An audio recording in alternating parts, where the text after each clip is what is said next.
भोजपुरी अभिनेत्री Akshara Singh social media पर खूब चर्चा में बनी रहती हैं।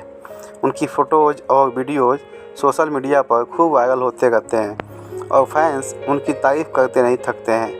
हाल ही में ऐसी खबर आ रही है कि भोजपुरी अभिनेत्री अक्षरा सिंह का एमएमएस फिर वायरल हो गया है।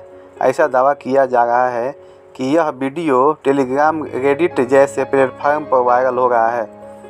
यह भी कहा जा रहा है कि इस वीडियो में एक्ट्रेस अपने बॉयफ्रेंड के साथ आपत्तिजनक स्थिति में नजर आ रही हैं।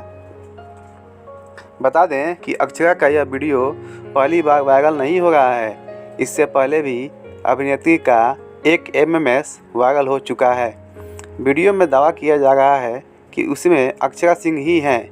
हालांकि अभी जिस वीडियो के वायरल होने की बात सामने आ रही है, कहा जा रहा है कि उसमें अक्षरा सिंह और उनके बॉयफ्रेंड कंप्रोमाइजिंग पोजीशन में नजर आ रहे हैं। हालांकि अभी तक इस बात की पुष्टि नहीं हो पाई है कि वीडियो में अक्षरा सिंह ही है या फिर कोई और है।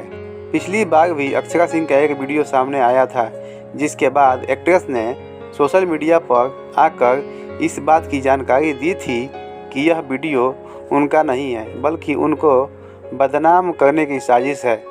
बता दें कि अक्षरा सिंह सिर्फ भोजपुरी ही नहीं बल्कि रियलिटी शोज में भी नज़र आती रहती हैं। वह बिग बॉस ओटीटी में भी नज़र आ चुकी हैं। तो दोस्तों, आप लोगों को ये मेरा वीडियो कैसा लगा कमेंट में मुझे ज़रूर बताएं और मेरे चैनल को सब्सक्राइब और लाइक ज़रूर करें दोस्तों। जय हिंद।